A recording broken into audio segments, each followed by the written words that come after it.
Surging Sparks might be the most hyped set of Scarlet and Violet, and I got a chance to open a couple packs at pre-release. What's going on, bagel lovers? Welcome back to another video. Today I'm just going to be showing you guys some of the packs that I opened up from my pre-release events that I went to for Surging Sparks. It was a fun time.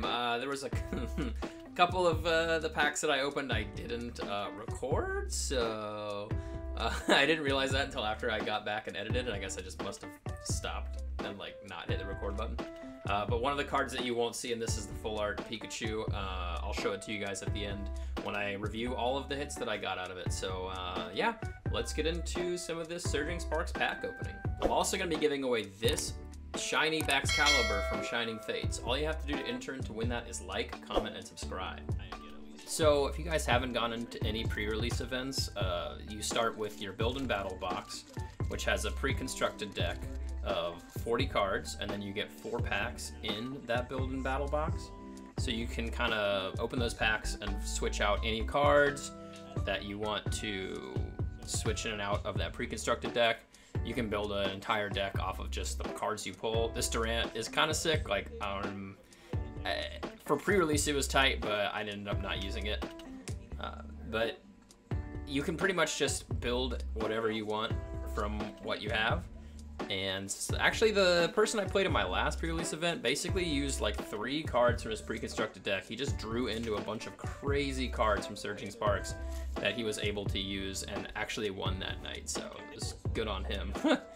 This set definitely has a lot of super playable cards. I am gonna try and build a Hydreigon deck. I did not pull any Hydreigon EXs, which is a little annoying, but I'm sure I'll pull one eventually.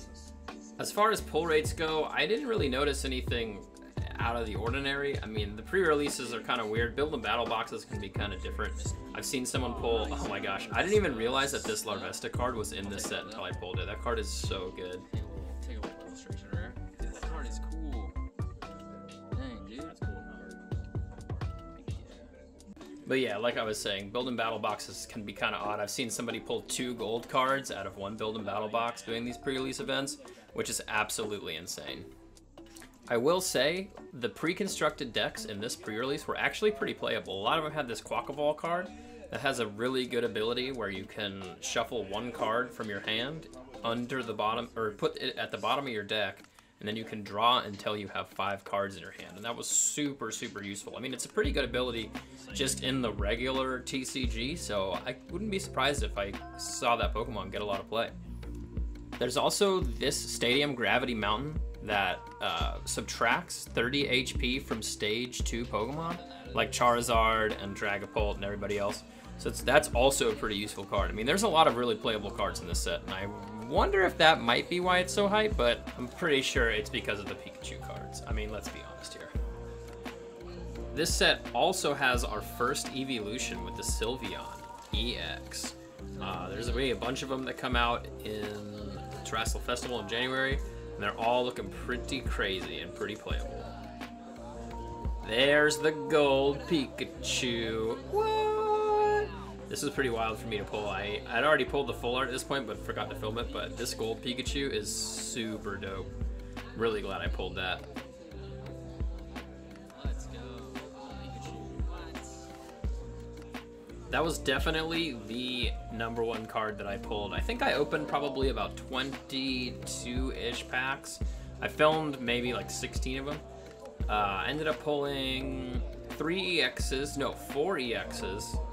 3 illustration rares, that gold card, and 1 full art card.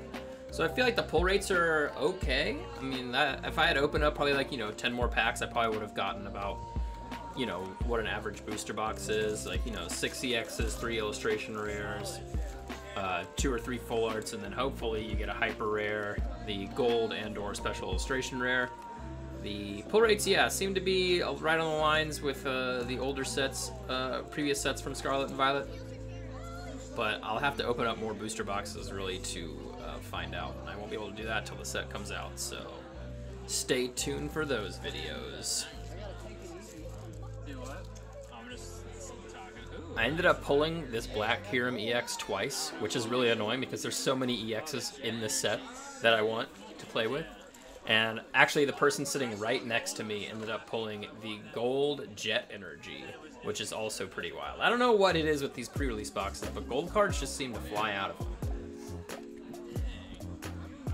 Pre-release events are pretty fun, though, for the most part. You get a chance to open up the set early, and you get a chance to maybe pull one of your chase cards, kind of like this Flapple. This and the Appleton are definitely on my top list of cards that I want to pull from this set. That's my third arbiter, so that's like... There's definitely a lot of hype surrounding this set right now. It's sold out on Pokemon Center's website, which hasn't happened to any of the Scarlet and Violet sets that they've released so far. At least, like, I mean, it's sold out before the sets even come out, which is pretty wild. I'm sure they'll restock it with some more stuff soon, but I mean, even at the price, $160, whatever the price is on the Pokemon Center's website, it's still selling out. Like, that's a pretty good sign for people who are into the investing side of things. I don't know necessarily if it has a lot of potential long-term, but I think it's a good set for sure. And if you're banking on that kind of stuff going forward, then I mean, pick some of these boxes up. I've got 3 booster boxes coming in. I'm definitely going to open up 1. Depending on what I pull out of that, I might open 2, but I'm keeping one of them sealed. This set, I need to at least have 1 booster box of each of the Scarlet and Violet sets sealed for my collection, so I'm definitely keeping one of those sealed, for sure. If you guys still have pre-release events going on near you, I suggest hitting them up this weekend because there's a lot of fun. The decks that come in this pre-release are really easy to play with, so go out there and get some playing in. Oh, this Flygon is super cool. I love Flygon so much. I'm so glad it's getting some EX love. The attacks are kind of niche, but I think it's a cool card.